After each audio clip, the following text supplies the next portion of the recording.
Hello my dear students, मैं साधु sir साधु study centre के इस ऑनलाइन पोर्टल पर आप सभी का जो है बहुत बहुत स्वागत करता हूं। तो जैसा कि अभी हम लोगों ने जो है पिछले वीडियो में वृत्त के क्षेत्रफल, अर्धवृत्त का क्षेत्रफल, वृत्त के चतुर्थांश का क्षेत्रफल जो है देखा।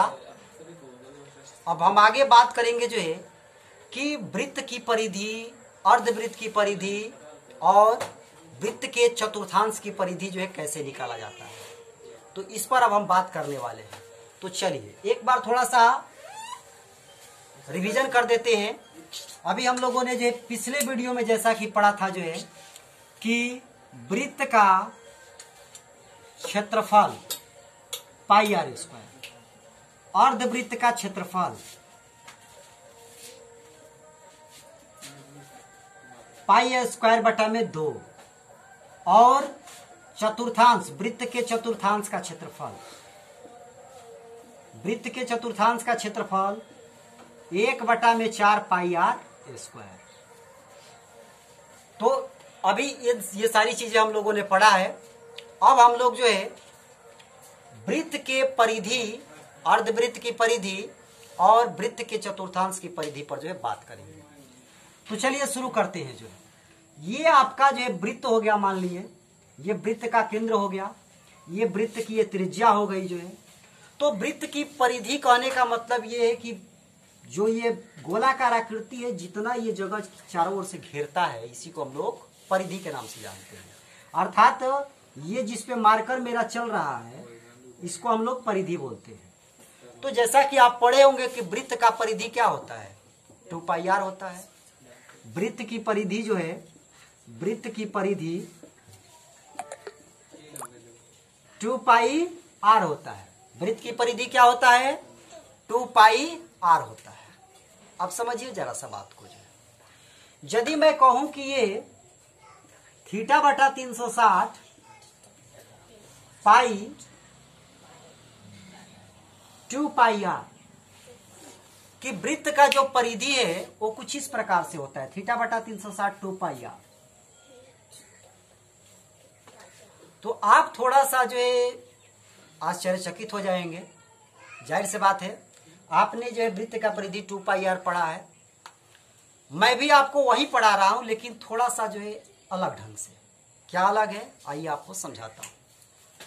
थीटा बटा 360 इंटू 2 पाई आर वृत्त की परिधि। वृत्त जो है यहां से यदि हम चलना चालू करें और फिर यहां पर यदि हम लोग पहुंचे तो इस प्रकार से केंद्र पर 360 डिग्री का कोण जो है बनता है। तो इस थीटा के जगह पर यदि हम 360 लिख दें तो ये 360 बटा में 360 गुणा 2 पाई आर, तो ये कैंसिल होकर क्या आएगा, 2 पाई आर। तो इस प्रकार से वृत्त का परिधि क्या हुआ, 2 पाई आर हुआ। चलिए अब हम बात करते हैं जो है अर्धवृत्त की परिधि। अर्धवृत्त की परिधि देखिए यहां पर थोड़ा सा जो है हमें दिमाग लगाने की आवश्यकता पड़ेगी। अर्धवृत्त की परिधि, पहले समझे हम लोग कि अर्धवृत्त के परिधि का क्या मतलब है। देखिए जैसे ये आपका जो है वृत्त हो गया, ये वृत्त का केंद्र हो गया। अर्धवृत्त तो हम लोग आधे से ऐसे काट लें तो ये क्या कहलाएगा, अर्धवृत्त। और अर्धवृत्त की परिधि, तो अर्धवृत्त की परिधि हम लोग जो है झट से ऐसा नहीं बोल देंगे कि वृत्त की परिधि 2 पाई आर होता है तो अर्धवृत्त का जो है 2 से भाग दे दें तो पाई आर हो जाएगा। नहीं, ऐसा बात नहीं है। अर्धवृत्त के परिधि कहने का मतलब ये हुआ कि ये यहां से लेकर यहां तक और फिर यहां से लेकर यहां तक, ये इसको परिमाप के नाम से भी हम लोग जानते हैं। तो ये वृत्त का परिमाप या वृत्त की, अर्धवृत्त का परिमाप या अर्धवृत्त का परिमिति। तो यहां से लेकर जो है यहां तक और फिर यहां से लेकर जो है यहां तक, तो पूरे वृत्त का परिधि जो है, पूरे वृत्त का परिधि जो है 2 पाई आर होता। मान लिया जाए कि ये यदि पूरा वृत्त रहता तो इसके परिधि को हम 2 पाई आर कहते। तो ये आधा जो है यहां से लेकर यहां तक जो है 2 से भाग कर दें तो ये पाई आर होगा। लेकिन यहां से लेकर यहां तक इसको भी हम लोग इसमें लेते हैं। तो इस प्रकार से जो है इस अर्धवृत्त का जो परिधि है वो पाई आर प्लस ये यहां से लेकर यहां तक क्या है, और तो ये वृत्त की जो है ये वृत्त की जो है त्रिज्या है, तो यहां से लेकर यहां तक भी वृत्त की त्रिज्या होगी। तो यहां से लेकर यहां तक पाई आर है, तो ये आपका आर हो गया, ये आर हो गया, तो प्लस आर, तो ये आपका जो है पाई आर प्लस 2r। इसको हम लोग चाहे तो ऐसे भी लिख सकते हैं, आर को यदि हम लोग कॉमन ले ले तो यहाँ पर पाई बचेगा और यहाँ पर जो आपका 2 बचेगा। तो इस प्रकार से अर्धवृत्त का जो परिधि है वह r इंटू पाई प्लस 2 हुआ या पाई r प्लस 2r हुआ। तो हम लोग इसी को याद रखेंगे जो है पाई r प्लस 2r। तो ये अर्धवृत्त का क्या होया, तो ये अर्धवृत्त की परिधि हुई। चलिए इसी प्रकार जो है अब जो है वृत्त के चतुर्थांश का परिधि निकाला जाए। वृत्त के चतुर्थांश का परिधि, तो वृत्त के चतुर्थांश की परिधि की अगर मैं बात करूं तो सबसे पहले हम लोग समझे कि वृत्त के चतुर्थांश के परिधि का क्या मतलब है। तो देखिए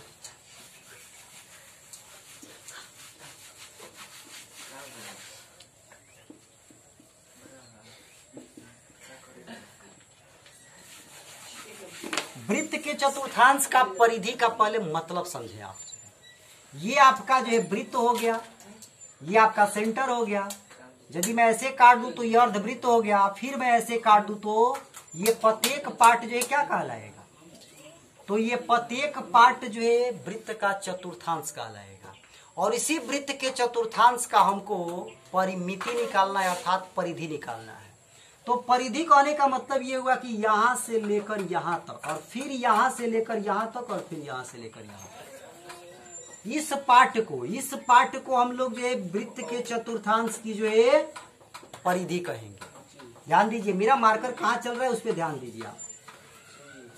ये जो कहलाएगा वो अर्धवृत्त का जो है परिधि कहलाएगा, अर्धवृत्त नहीं, वृत्त के चतुर्थांश का, वृत्त के चतुर्थांश का परिधि कहलाएगा जो है। तो ये हम लोग कैसे निकालेंगे, तो देखिए अभी हमने निकाला था जो है कि यदि यहां से लेकर यहां तक का परिधि निकालना हो तो पाई आर होता है। चूंकि पूरा निकालना होता है, ऐसे समझिए पूरा निकालना होता है तो 2 पाई आर होता है। पूरे वृत्त के लिए 2 पाई आर होता है। आधे वृत्त के लिए क्या हो गया जी, मतलब यहां से लेकर यहां तक के लिए, यहां से लेकर यहां तक के लिए तो कहेंगे कि ये 2 से भाग दे दे तो ये पाई आर हुआ। और फिर इस आधे हिस्से में ध्यान दीजिए, ये जो आधा हिस्सा है, ये जो आधा हिस्सा है, इस आधे हिस्से में ये वाला हिस्सा, तो ये वाला हिस्सा, ये इस हिस्से की यदि मैं बात करूं तो कहेंगे कि यहां से लेकर यहां तक। तो यहां से लेकर यहां तक का मतलब हुआ कि फिर इसको मैं 2 से भाग कर दूं तो ये पाई आर बटा में 2 हुआ। तो इसका मतलब जो है ये हुआ कि यहां से लेकर यहां तक जो ये लंबाई है ये पाई आर बटा में 2 होगी। चूंकि हमको वृत्त के चतुर्थांश का परिमिति जो है पता करना है तो हम इसको भी तो लेंगे। तो ये आर है और ये भी क्या है, आर है।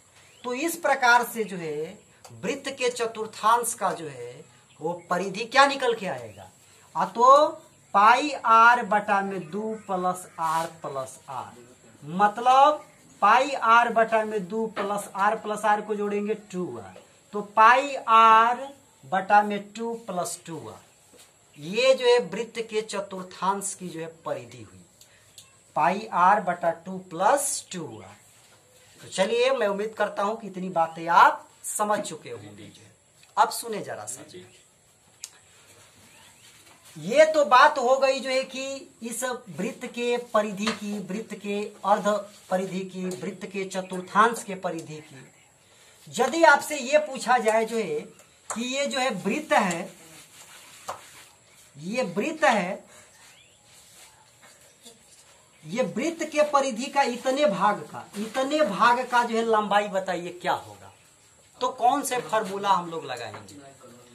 मात्र इतने भाग का, या मान लिया जाए कि इतने भाग का या इतने भाग का, इतने भाग का, या फिर इतने भाग का, या फिर इतने भाग का, यदि आपसे पूछा जाए कि ये लंबाई कैसे निकलेगा, ये जो है लंबाई कितना होगा जो है, तो चूंकि ये सीधी लाइन तो है नहीं, कितना आसानी से हम निकाल लेंगे। ये जो है कर्व लाइन है, तो इसके लंबाई को निकालने का जो फॉर्मूला, जो कि शुरू में ही मैंने लिखा था, थीटा बटा 360 2 पाई आर, यही होता है। थीटा बटा 360 2 पाई आर। अब आपको यहां पर जो है कोण दिया रहेगा, जैसे आपको यदि यहां से लेकर यहां की लंबाई यदि निकालना है, ये ए है और ये बी है, ए और बी के बीच का लंबाई निकालना है, तो यहां पर जो है रेडियस आपको दिया रहेगा और यहाँ कितने डिग्री का कोण बन रहा है वो थीटा भी दिया रहेगा। मान लिया जाए कि यहाँ 15 डिग्री का बन रहा है तो यहाँ 15 लिखेंगे, यहाँ 25 का बन रहा है तो 25 लिखेंगे। तो किसी भी वृत्त के परिधि करके दो बिंदुओं की लंबाई यदि आपको निकालना है तो थीटा बटा 360 2 पाई आर। इसी को हम लोग जो है वृत्त के चाप की लंबाई भी कहते हैं। वृत्त के चाप की लंबाई के लिए फॉर्मूला क्या हो जाएगा, थीटा बटा 360 2 पाई आर। तो चलिए, मैं उम्मीद करता हूं कि इतना चीज आप समझ चुके होंगे। अब यहां पर थोड़ा सा और मैं चर्चा जो है कर लूं कि यदि आप जो है ये ए से लेकर बी निकालने के लिए आपसे ऐसा भी तो पूछा जा सकता है कि यहां से लेकर यहां तक की लंबाई यदि निकालना हो तब क्या करेंगे। अब तो सेम यही फॉर्मूला लगाएंगे। मान लिया जाए कि ये कोण आपको जो है 30 डिग्री दिया है, तो यहां से लेकर यहां तक का कोण कितने डिग्री होगा, तो आप कहेंगे कि ये 360 डिग्री 330 डिग्री होगा। तो ये थीटा के जगह पे 330 लिख देना है जो। अब ये चूंकि छोटा सा ये पार्ट है तो इसको कहेंगे लघु चाप। जैसे उस पीछे हम लोग दीर्घ त्रिज्यखंड, लघु त्रिज्यखंड कहते थे, तो यहाँ हम इसको कहेंगे लघु चाप। छोटा से इसको लघु चाप कहेंगे। और ये यहां से लेकर यहां तक इसको जो है, या ऐसे कहे कि ये पूरा जो है यहां से लेकर यहां तक, यहां से लेकर यहां तक, ये ए से लेकर इधर से बी तक, ये आपका दीर्घ चाप कहलाएगा। तो चाहे आपको लघु चाप निकालना हो चाहे दीर्घ चाप निकालना हो, फॉर्मूला यही रहेगा, थीटा बटा 360 2 पाई आर। तो मैं उम्मीद करता हूं कि ये सारी बातें आप समझ चुके होंगे। एक बार फिर से मैं इस चीज को रिपीट कर देता हूं। वृत्त का परिधि क्या होता है, 2 पाई आर होता है। अर्धवृत्त का परिधि क्या होता है, तो पाई आर प्लस 2 आर होता है। वृत्त के चतुर्थांश का परिधि क्या होता है, पाई आर बटा 2 प्लस 2 आर होता है। और यदि वृत्त के परिधि पर का कोई भी दो बिंदु के बीच का लंबाई निकालना हो, अर्थात चाप की लंबाई निकालना हो, तो थीटा बटा 360 2 पाई आर होता है। तो इन्हीं सारे फॉर्मूलों को यूज करेंगे हम लोग एक्सरसाइज 12.2 में, और हम लोग उसको सॉल्व करेंगे। तो चलिए, इस वीडियो को मैं यहीं पे समाप्त करता हूं और फिर जो है इसी जोश जुनून के साथ में आऊंगा और आपको जो है डिटेल सारी बातें समझाऊंगा। So thank you very much.